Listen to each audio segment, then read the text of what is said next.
call the Thursday, February 20th Board of Education meeting at Stanley T. Williams to order.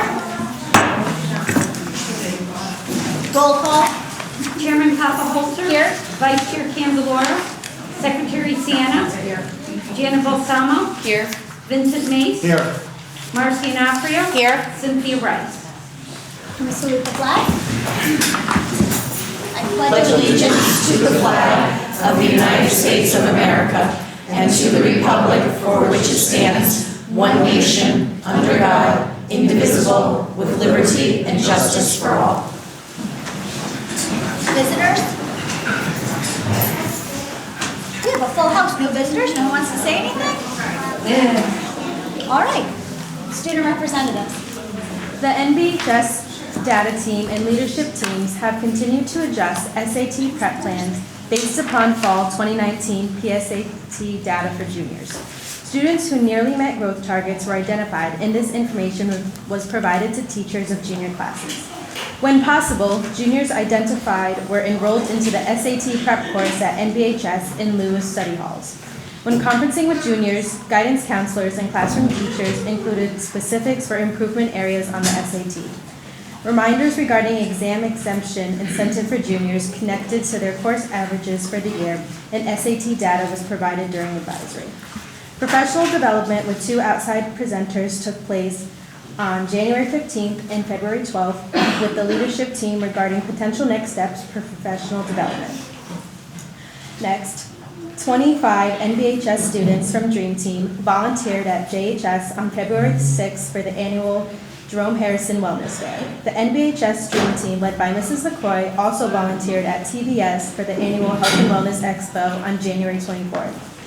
And lastly, Mrs. Danner, Mr. Ford, Mrs. Lee, and Mr. Glutz will be presenting at the annual Empowered to Lead Symposium on April 30th. This annual professional development symposium is sponsored by the CT State Teacher of the Year Council. Oh, very nice. Thank you. Very nice. How many days until softball? 20. It's coming fast. Would you like to be excused? We're going to dismiss. Thank you. Bye. See you tomorrow. Okay. Madam Chair, if I may, I'd like to make a motion to amend the agenda of the February 20th, 2020 Board of Education meeting. Second. I said second.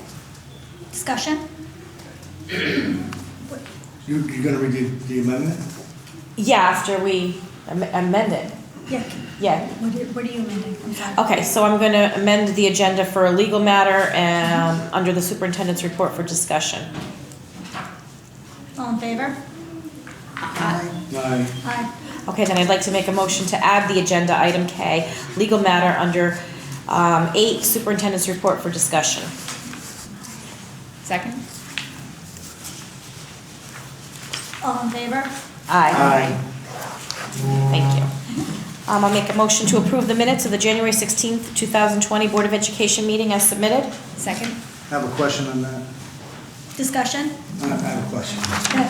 On page 3 of 5, where it talks about, in the middle of the page, Tracy Newton, Director of Curriculum and Instruction, informed the board that they will be requesting 3 additional seats, bringing the total seats to 10.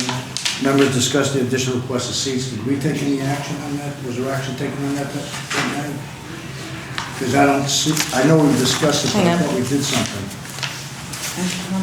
Yeah, there was a motion right underneath. ECA students. Of the ECA? It was in the budgeted amount.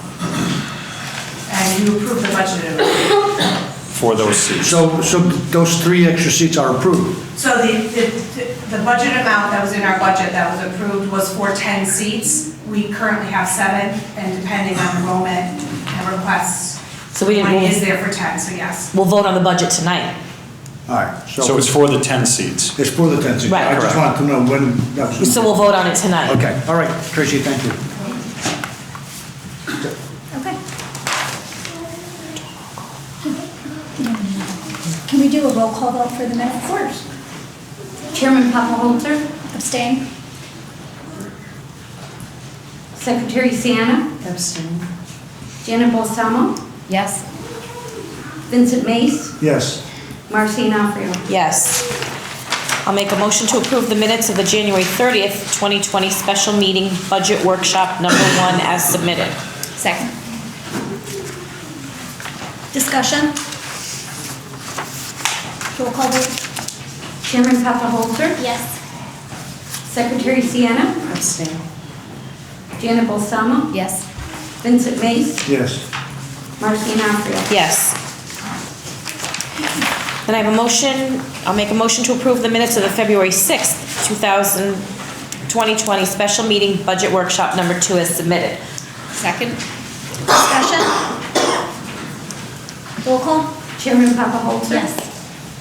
Secretary Sienna, Abstain. Janet Balsamo, Yes. Vincent Mace, Yes. Marcy Knopfler. Yes.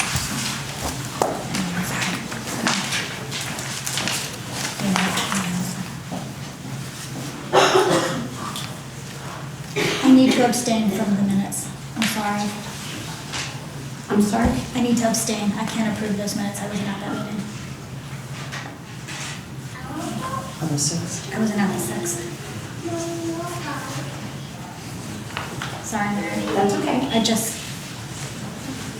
It's an easy correction. yeah, basketball game. No, it's just a backspace and a That's what I know. I wasn't there. change. Okay. There are no personnel issues at this time, so we can move into the superintendent's report. Okay, you have the label D. I was trying to stall and wait for Ms. Onofrio to come back, but I'm going to move along. The administrative team is here this evening. If you have any questions regarding the board briefs, they've been obviously quite busy coming off of the break, and there's been a number of activities, fundraising events. We shared earlier that the Dream Team has been very busy working with our students. So if there are any questions for my administrative team, if not, Are we talking about the school exhibits? yes, we are. Exhibit D, Oh, yeah. under board briefs. I have a question about that. Okay. If I'm not mistaken, did they not have a father-daughter dance at Jerome Harrison or for the Jerome Harrison students? We did, it was the end of January. Yes, we did. Okay. And then there's a mother-son one this coming Friday. Okay. When it was at the end of January, it wasn't in the January report that I recall. Was it in the January report? I thought it was, I can check on that, but I believe it was the last But- Friday of January. Even if it was, I stand corrected, but I want to just say that both of my granddaughters went to that. They were so excited to get new dresses or gowns, whatever girls want to call them. They were so excited to get brand new shoes. And my older granddaughter was wearing heels at the time, and they were just so excited, and I think that's a great event with the father-daughters to keep it going, as well as the mom and the son coming up. So I want to thank you for sponsoring that, or whatever you did. Thank you very much. Mr. Bay, so you're pushing for a grandfather-granddaughter dance? I'll tell you what. Sounds that- like you're edging I'll towards tell you something what. with a little, In all why the not? events I go to in town, I see a lot of grandparents there at all the school events. Absolutely. That wouldn't be a bad idea either, to do a grandfather-granddaughter dance. That would So be noted for bad. the record, Ms. Mary, that we might resurrect it. Okay? You okay, Ms.? Yeah, I'm good. All right, you're back with us. I got it back together. Under field trips, we just went through communications. We had a very nice comment from Mr. Mace regarding the father-daughter dance at Jerome. Moving on to field trips, we do have a request. The board just will not need to vote on this because it is not overnight with the trip, but Ms. McGrath, a world language teacher at the high school, will be traveling on March 26th to Boston, Massachusetts to visit the Isabel Stewart Gardner Museum and participate in a walking tour of the North End. And this is just for informational reasons. We do not need to vote on that. This evening, I'm thrilled to have our students here from Jerome Harrison School. We are going to talk about our Readers Workshop. And as you know, you've been very supportive of our K-5 initiative with adopting this program. We think that we've seen great growth. It's a very rich and rigorous process for our teachers to go through. You recall we did a summer training for, on one day, upwards of 40 teachers that were in attendance. There was almost 90% of our teachers for K-5 attended.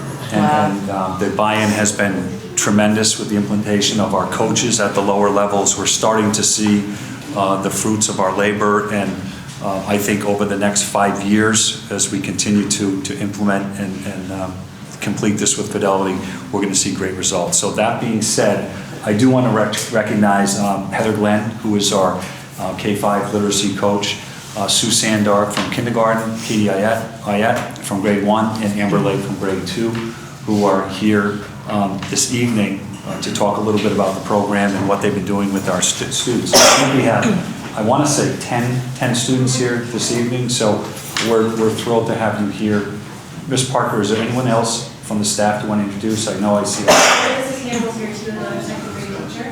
Do you guys mind standing up just so we can put names and faces together? Thank you. So we have our Jerome staff, and they'll be presenting with our students. So, Ms. Parker? Well, thank you very much. So yes, we have Heather Glenn with us tonight, who is our literacy coach, K-5. Heather's done an amazing job helping us really launch Reader's Workshop this year. We're very lucky to have her, and then of course our grade level teachers, and absolutely most importantly our students. So we're looking forward to presenting work that we've done so far at Jerome Harrison, what we'll continue to do. And so without further ado, Heather, go right ahead. We're going to turn the overhead lights off. If you, board members, if you want to just slide so you can see there's a PowerPoint. You guys have the same handouts in front of you. Wait till it kind of loads up. So, hello everybody. I'm Heather Glenn. I'm the literacy coach for K-6. I get to split my time between Totucket Valley and Jerome Harrison Elementary. And I feel very lucky to be here tonight to spotlight the great work that's going on at Jerome Harrison and the work that they're doing with Reading Workshop. So obviously both schools are taking on Reading Workshop this year, but we're here to spotlight Jerome Harrison. And so I want to talk a little bit about what Reading Workshop is, kind of show you what a day in the school might look like through the lens of what's happening in Reading Workshop. And then we're going to kind of have some of our special guest readers tonight come and read you a bedtime story as it's getting late in the night. So, let's see. So, what is Reading Workshop? Reading Workshop is really just one part of our balanced literacy curriculum. So we have our writing workshop, and I know last year Jerome Harrison presented about the great work they did when they took on writing workshop last year. So this year as a district we took on reading workshop. So it's not a program, but it is a style of teaching. And the workshop model is just one piece of that balanced literacy curriculum. So to show you the other components that happen during the K2 day, there's other opportunities for reading. So we have a shared reading experience, which is about 10, maybe 15 minutes a day, a read aloud every day. They do their word study, which is their phonics study, and we use Foundations for that. But Reading Workshop takes about 45 minutes, and teachers execute lessons in this workshop daily. So it is obviously the greater majority of time. And by looking at that sort of the visual, it kind of gives you a visual of what happens during that 45 minutes. So that first part in red, I know it's kind of tiny to see way up there, but that's where teachers give a mini lesson, and they teach a specific reading strategy, something that the kids can apply to their own books that are the just right fit for them. So teachers do it in a short amount of time, 5 to 10 minutes. And let me tell you, that sounds easy to just say it, and the teachers make it look easy, but a lot of planning goes into crafting the word choice that you're going to use to make it really concise and hit up, the most important teaching points in 10 minutes where you have kids' attention for 10 minutes. And then as you see in the yellow, which is the bulk of that circle, the bulk of the time is where kids spend their time independently reading. So we talk a lot about analogies kind of relating to sports. So like, you're not going to become a better soccer player by your coach just talking at you the whole time. You really need time to get out there and scrimmage on the field and practice and have those times playing games to become a better player. And it's the same thing with reading. So our readers, our students really need that time practicing and reading, getting through the volume of books, reading a lot of amount of books, a lot of pages in books, and really trying on those strategies that their teachers are teaching them. And then, I know, I'm sorry, I'll quick. And then the end part is where, reading workshop always ends with a share. So kids always have the opportunity. They have reading partners, and they'll share either about the books they've read. They may read together. They may talk about their reading experience for the day. So I'm going to kind of bring you through what that might look like in a classroom in Jerome. So again, I apologize, it's kind of tiny way up there, but this kind of highlights just two of our teachers. I have Miss Cook and Miss Lake up there in front of their classrooms teaching their mini lesson. So they would have all their kids sitting on the carpet with their attention, teaching a specific reading strategy. And then the teachers post these beautiful anchor charts in their classrooms that kind of keep an ongoing list of what they've taught throughout that unit. So they can constantly refer back to it, kids refer back to it, and it just becomes their learning is grounded in, and it's this nice visual of their learning for this, whatever unit they're in for about 5 to 6 weeks. As I said, independent reading is the bulk of the time that the kids are working, reading independently. So I apologize that the pictures might not be great because you're looking at the tops of kids' heads or the backs of them, but it's because they're engaged in their books. So here's two readers from Miss Lake's second grade classroom. And the kids have, you can see in the pictures, they have their own reading bins. And I'm going to talk about that a little bit, but just some kids in action reading. And because it's the bulk of the time, some more independent reading. These are some kindergartner readers in Mr. Maselli's kindergarten classroom. And they're practicing their pointer power, which is one of their reading strategies they learn at the one of their early foundational skills, where they're practicing pointing to each word as they're learning that one-to-one correspondence. And as I kind of pointed out in one of the pictures before, the kids each have their own individual reading bin. So those kids our students are putting books in their bins because our teachers are crafting and cultivating these beautiful classroom libraries. So, I mean, some of the classroom libraries are just so big they wouldn't photograph in one picture. So this is like a portion of one person's classroom library. But the teachers really take a lot of time in leveling them, labeling their libraries, sorting their books that match the unit of study, if it's fiction or nonfiction, and really putting those books on display so that they're appealing to kids and kids want to put those books in their own hands.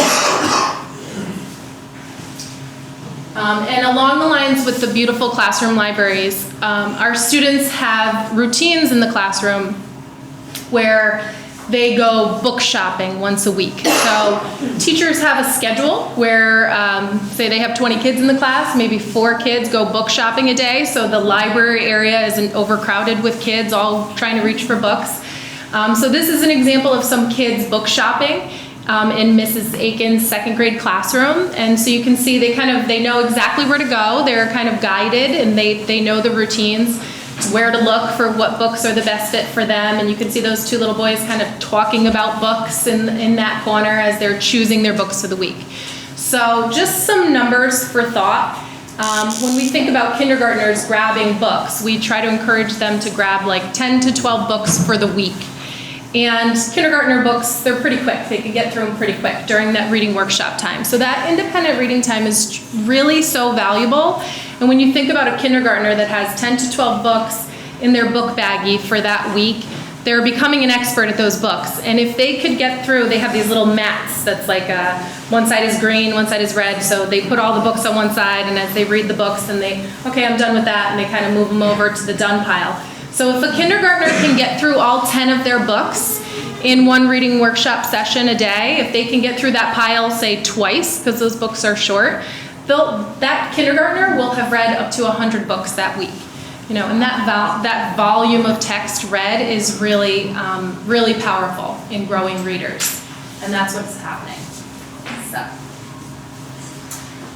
again, during that independent reading time, our teachers are meeting with students.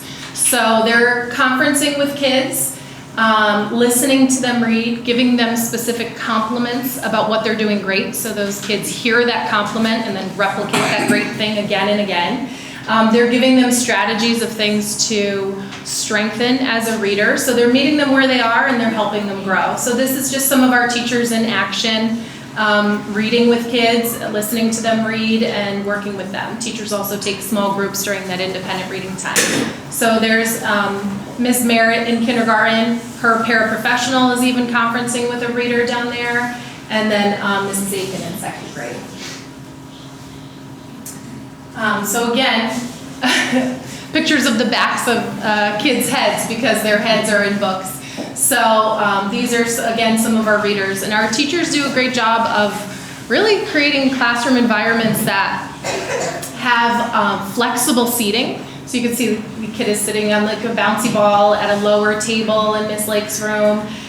So the kids have a comfortable environment where when they're getting their books, they're not just going to sit in their seat at their desk. They're able to choose a setting in that classroom that is comfortable for them to really dig into their books. Just like if you or I were at home, you know, we might sit on the couch and read a book, or we might have our comfy spot. So teachers are really cultivating environments in their classroom where kids can feel comfortable to get into their books. So when I was saying before about the end portion is a share. So throughout the reading workshop, our students have opportunities. They have reading partners. So the classroom teachers, this over on the right side is an example of some reading partners already paired up. So it's part of the classroom routine. So when the teacher is reading a book or giving the kids something to discuss, they say, turn to your reading partner. So that routine is already established. They don't have to waste time for those kids looking for their friend across the carpet for who to talk to. And the opportunities that their reading partners have together, they may read a book together where they choose, you know, I'm going to choose my book today or you're going to choose your book. They may just talk about their books or talk about their thinking.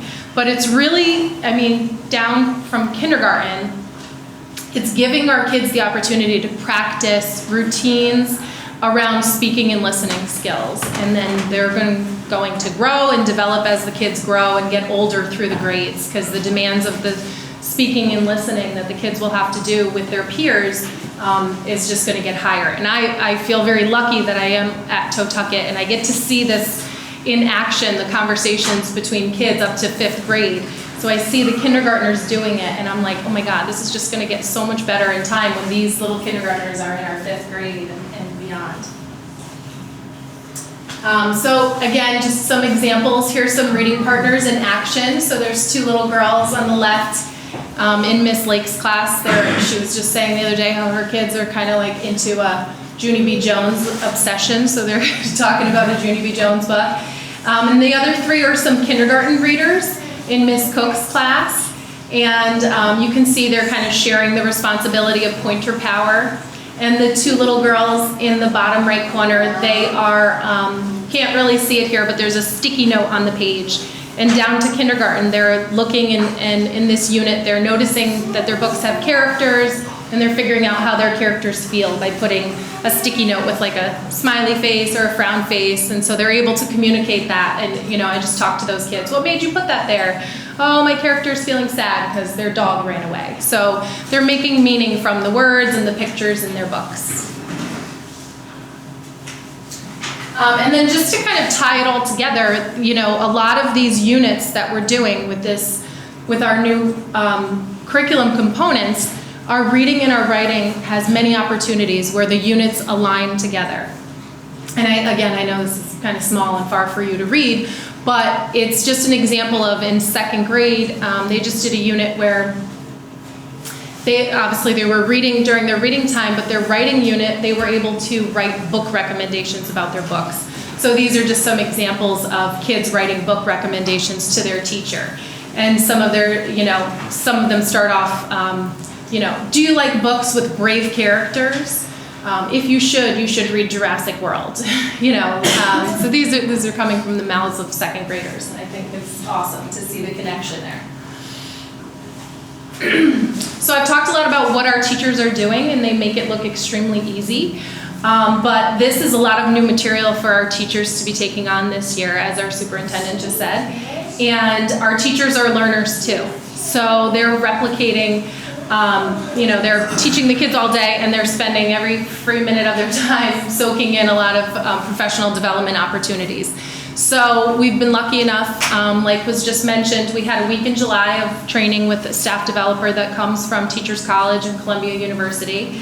We've also been very lucky to be afforded the opportunity to have 8 total staff developer days where our staff developer from Teachers College comes and visits our school. And so these are some pictures from that learning experience where she may come and we do something called a lab study where we go and we talk about a particular teaching strategy, and then we go and we take a group of kids and try it. And so you'll see one person's teaching, and then there's a group of teachers literally sitting around the kids studying the learning that's happening. So it's a really powerful experience, and everybody leaves those days getting something new out of it. And as the literacy coach, I'm lucky enough to get bi-weekly team meetings with teachers where we're able to kind of sit down as teams and plan and go through the curriculum and the units together and soak in that new learning together.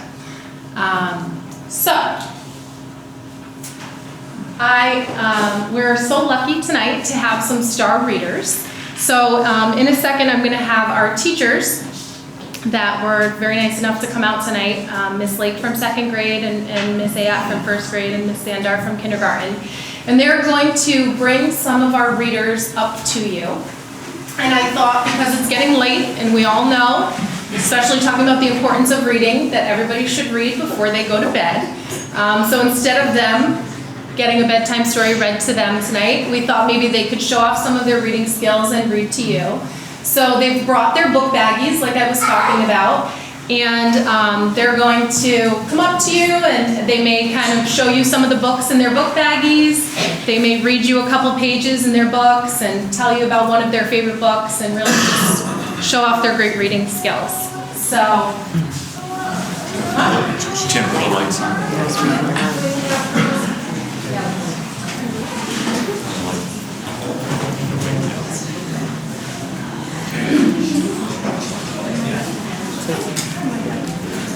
and as they're partnering you up, I've kind of put up there these are kind of questions any of us could ask any of our own readers that we may have at home, any of our own or our grandchildren or our friends' kids, that we always try to do something before reading, during reading, and after reading. So if you need some guiding questions, there are some for you.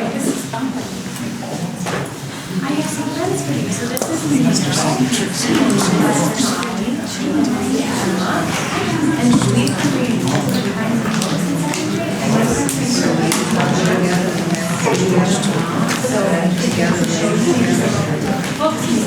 Series Mr. Mason, welcome.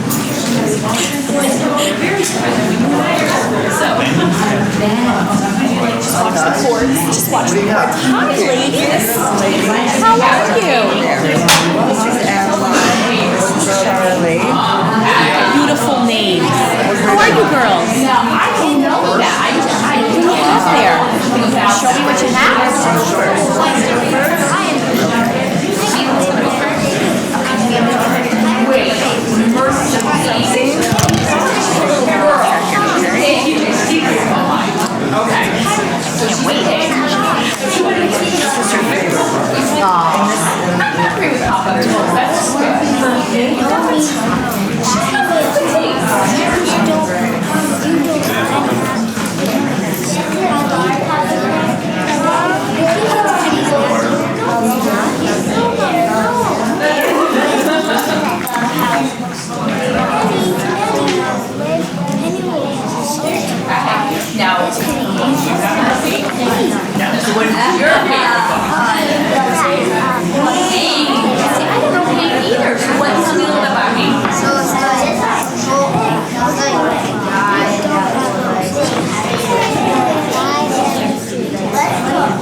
didn't know that.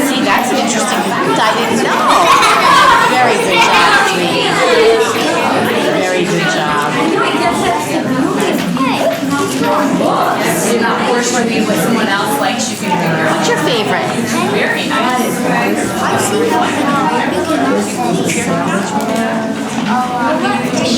Sandwich one might make me hungry at bedtime. I don't know.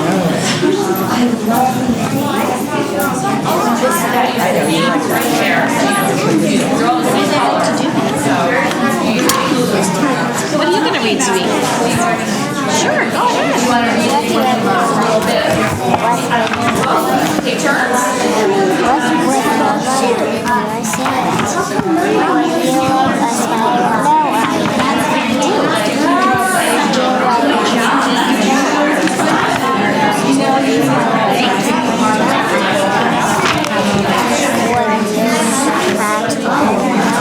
Ew, no way.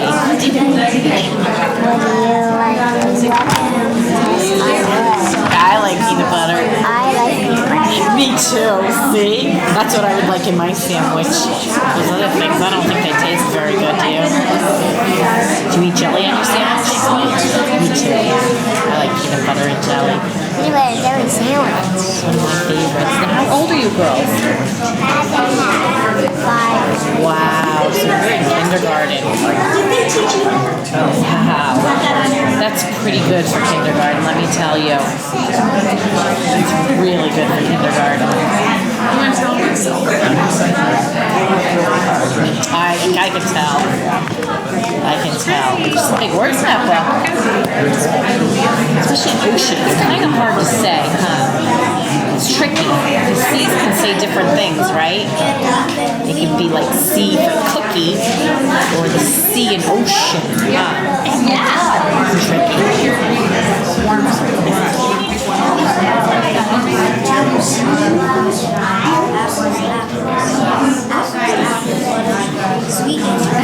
I will worry.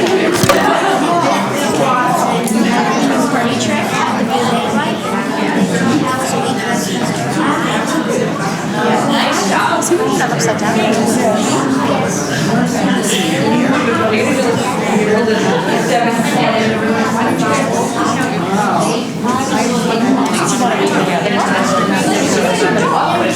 Right?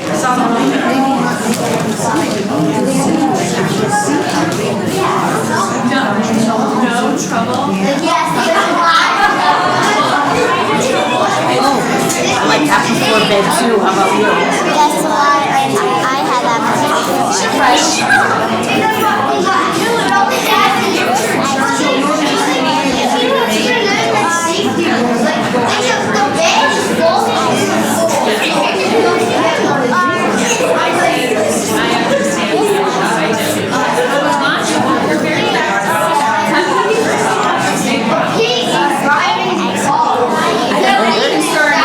He got in the car. I was a little worried. He was pretty driving.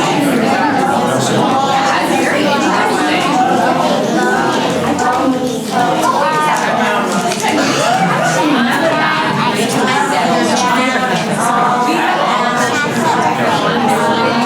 Yeah, I like chocolate ice cream. I like your nail polish. Smart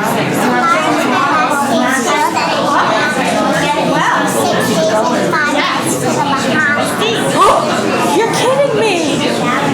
That sounds like so much fun. Is that why you got your nails done? You got your toes done too? How exciting! Did you want to read me another book, honey?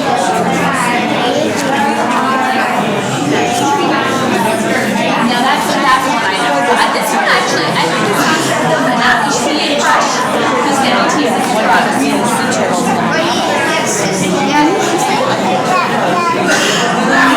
and he has this is multiple books. And is that a zombie? My little one would love that. Are you going to Atlantis? He loves zombies. Is that where you're going? I bet. That's what it sounds like to me.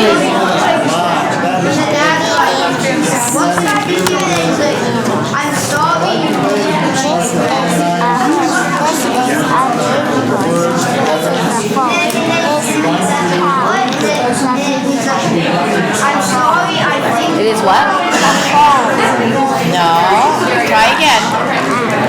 It is a... There you go. Hey guys, we're gonna do a group picture, okay?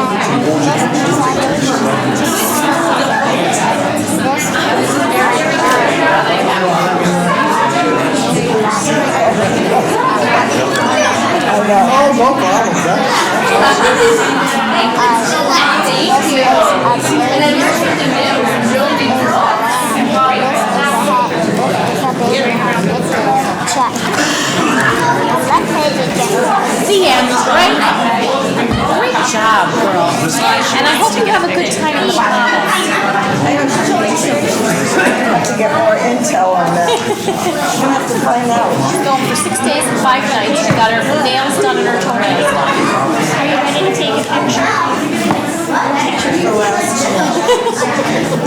Thank you, girls.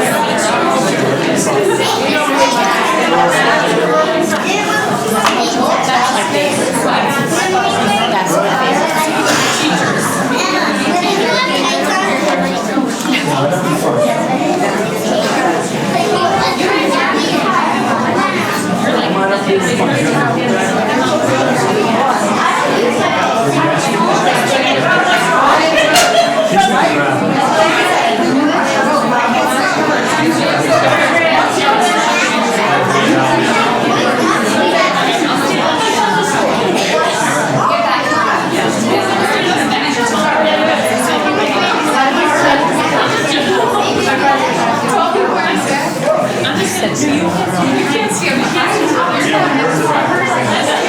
So, parents, if you want to sneak up and get pictures, that's fine.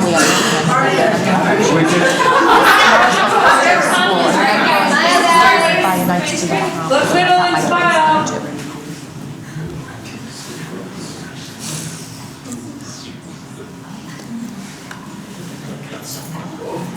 Read on 3.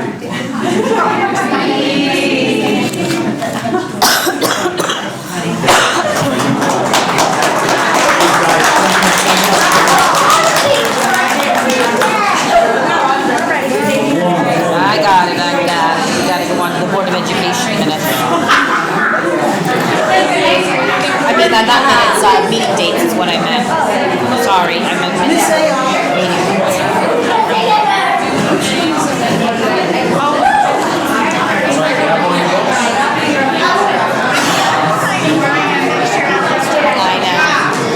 It's the third Thursday. Before you go, you don't have to stay for the end of the meeting. Thank you. This is a long day for having your children come back for the meeting tonight. It's really important in the work that they do, and the most important thing that our board members get a chance to see our students in action. They have to make really hard decisions, and we're always trying to exemplify what's most important to us as your children. And so the board is aware where we are, fighting to get these programs and to do these things that are going to so benefit them in their lives. So we're so proud of them. They did awesome tonight, and you all should be very proud. Thank you to our teachers for coming in tonight on your time presenting and doing this. It's a wonderful program, and we support it 100%. So thank you. Thank you. Have a great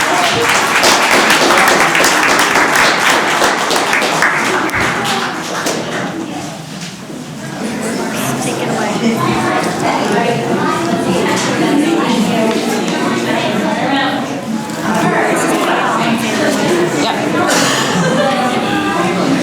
Okay. Okay, then you want me to just talk about it? Yeah. So the Exhibit I is the meeting dates that we have put in the packet, so if you want to make a motion. We're on it. Okay. I'll make Correction, Exhibit E. Exhibit E. Oh, it's E. Thank you. Thank you. Okay, so I'll make a motion to approve the list of 2020 Board of Education meeting dates as provided. I second. Discussion? All in favor? Aye. Thanks, guys. Then I'll make a motion to approve an operating budget request of $33,144,863 for school year 2020-2021. Second. Discussion? Roll call vote? Chairman Papaholzer? Yes? Secretary Sienna? Yes. Jana Balsamo? Yes. Vincent Mace? Yes. Marcy Anafrio? Yes, with amazement. I'm sorry. This is This has gone. Be quiet, make the second motion. Okay, I'll make the second motion. To approve a capital budget request of $658,104 for the school year 2020/2021. Second. Discussion? Roll call vote? Chairman Papahoa. Secretary Sienna. Yes. Janet Balsamo. Yes. Vincent Mace. Yes. Marcy Naprio. Yes.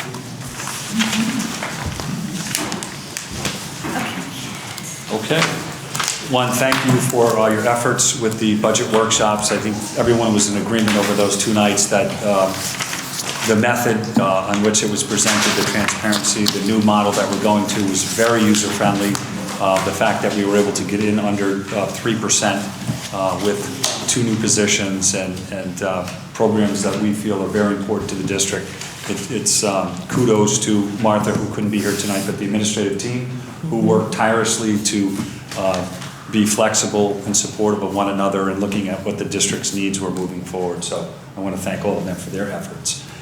Kindergarten enrollment, we had a very busy day. On February 5th, we have approximately 85 students that have registered for kindergarten next year. We went to a new model using a computer-based program that the parents can do it from home. If they don't have access to a computer, they can come in and do it right in the building.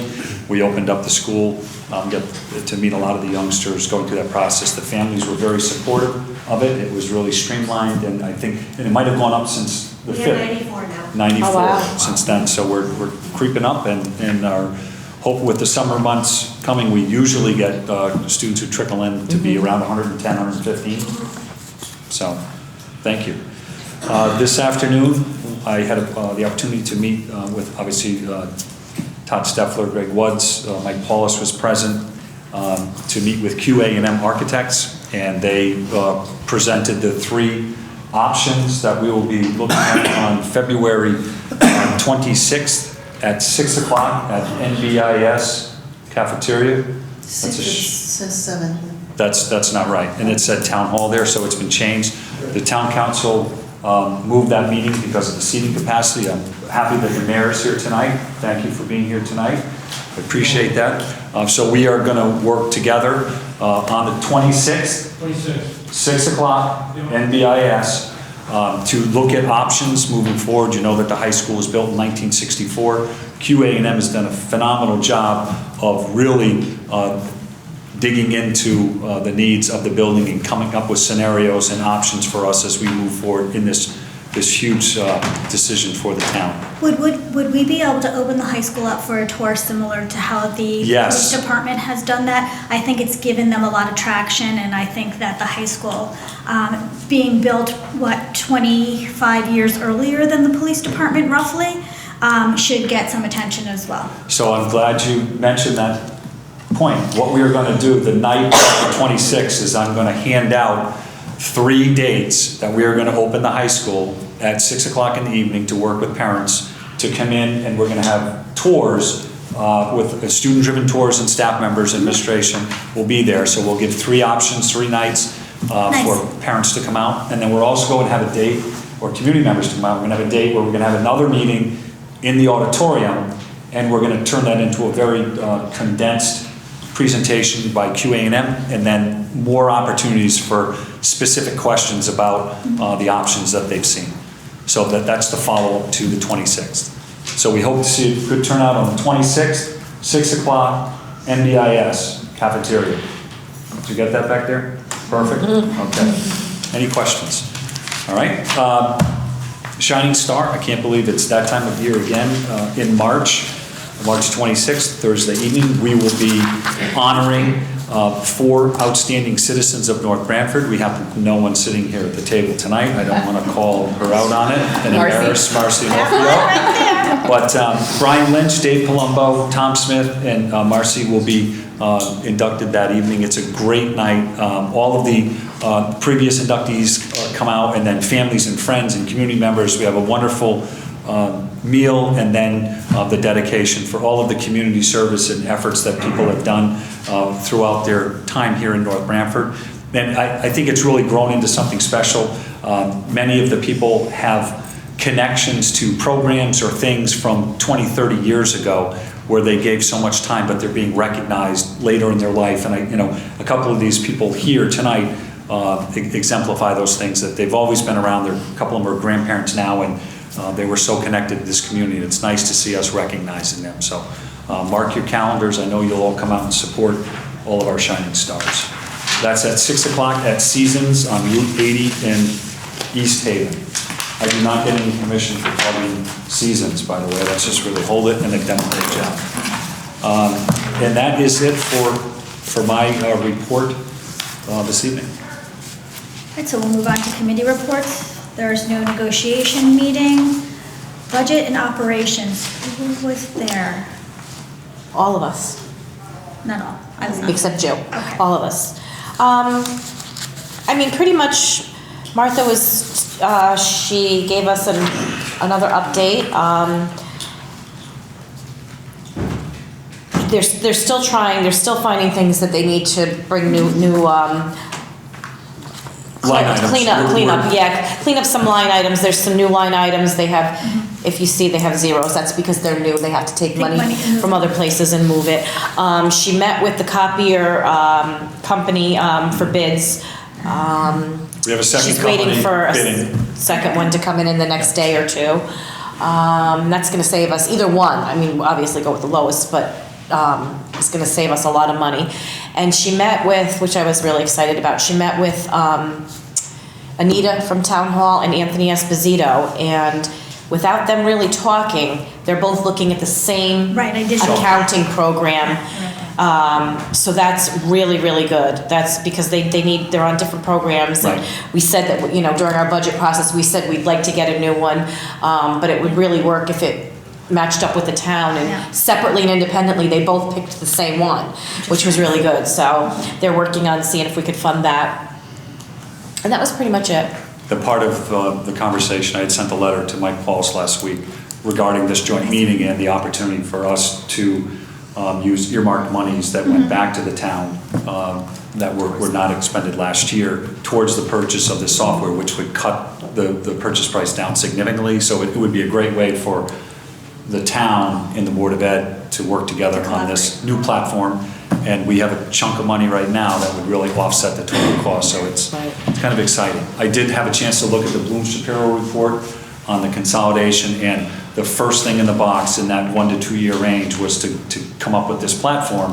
When did you get that? I just got it last week.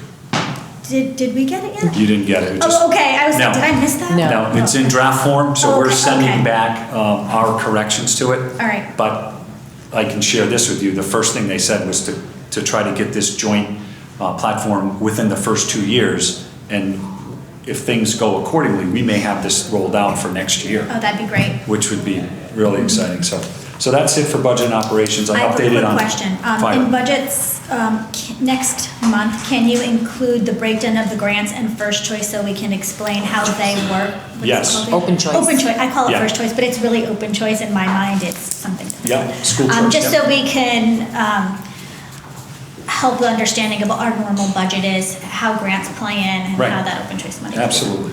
And Martha would handle that. Perfect.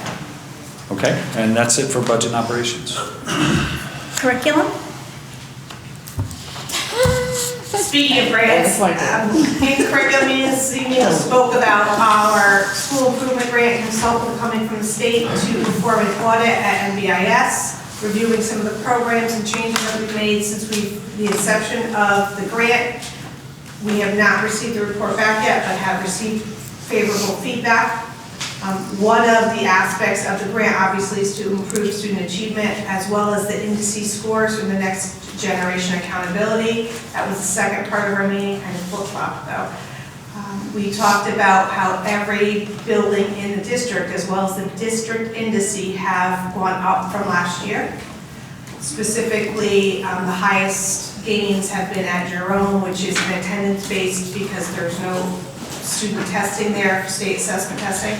And the middle school, which is almost at a 5.7 indice increase, which is significant. We spoke about seeing some of the impact that the data that we used last year, for instance, physical fitness was one of the things that the committee as well as the administrators had noticed was an area that we really should be able to increase our scores, and we have in a majority of the buildings. So we take that information, we use it, we talk about how we can impact student learning and improve those indices scores. Those are public report card, the Next Generation Accountability Indices is what the state uses to determine some of the funding when it comes to grants and other things, as well as what is presented to the public. Okay. Thank you. Was there a pension meeting? That would be Ms. Candelora. Okay, so we don't know right now. There's no policy. Gianna, was there ASIP? Update on policy, just we have sent to Shipman and Goodwin 11 policies for review. We'll pick a date and then we'll sit down and mark them up and we'll get them to you. Okay. ASAP. Okay, so ACES, the Thomas Edison Middle School got the Magnet School of America Distinction Award, so they're very excited about that.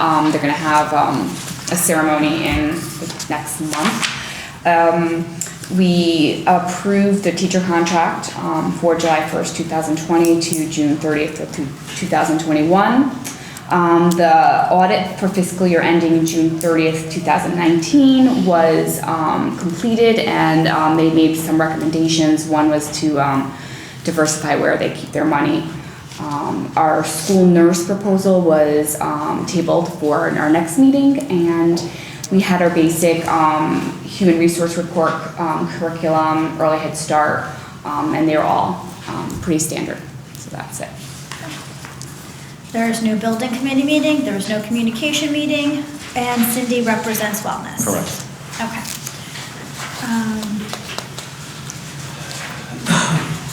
New business?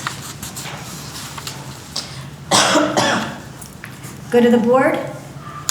I attended the registration for kindergarten for my son, so it went very smoothly. Everyone was very helpful.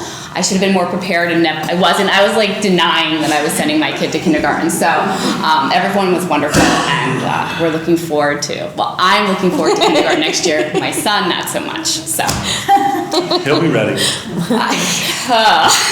Pretty stubborn. So That's all right. I just want to say, my understanding is Dave's on the roof. Yes, we have we Sending warm thoughts. We have a fire in the back. Our phys ed teacher, Dave Carpenter, raised $15,000 for the Heart Association with the students. And the challenge is, if they met the goal, he would sleep on the roof in a tent, and he would do marshmallows with the kids on the field. So he has a very safe fire area. Currently? Very small, and they were going to do s'mores, and then he's going to climb on the roof and sleep on the roof tonight. She said currently? Right now. Tonight's supposed to be the coldest, one of the coldest nights.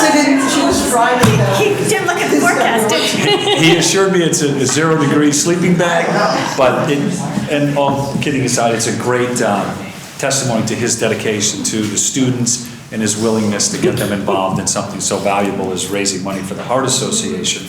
So kudos to Dave Carpenter for his efforts, and Carter, I don't know if you want to speak to him. No. You're not joining him on the roof? I'm not. He chose tonight though. I mean, he's been waiting for, he wanted to do it Thursday because he could sleep out, come to school, and just be safe in the morning when he's there, so. Yeah. So who's going to retrieve his frozen body? Yeah, I'm hoping. But I made sure that he's in an area where he can't roll off the roof. You know where I'm going with that. So he's a very safe, contained, central location in a tent in a sleeping bag. Yes. So, good luck to him. We want to report how well he fared. All right. You can stop by and, Yeah. Visitors and press? No, okay. Then I'll make a motion to adjourn to executive session as per section 1-225 of the Connecticut General Statutes, as permitted by section 1-206B of the Connecticut General Statutes, to discuss agenda item 8K, legal matter. Somebody seconding it? Second. Oh, I'm sorry, I'm seeing that. Yeah. Second. I think he's second. Discussion, all in favor? Aye. Sorry, I got Yes. distracted. And we'll just sign this real quick. The next regular Board of Education meeting is scheduled for Thursday, March 19th, 2020. Motion to adjourn? Second. All in favor? Aye. Aye.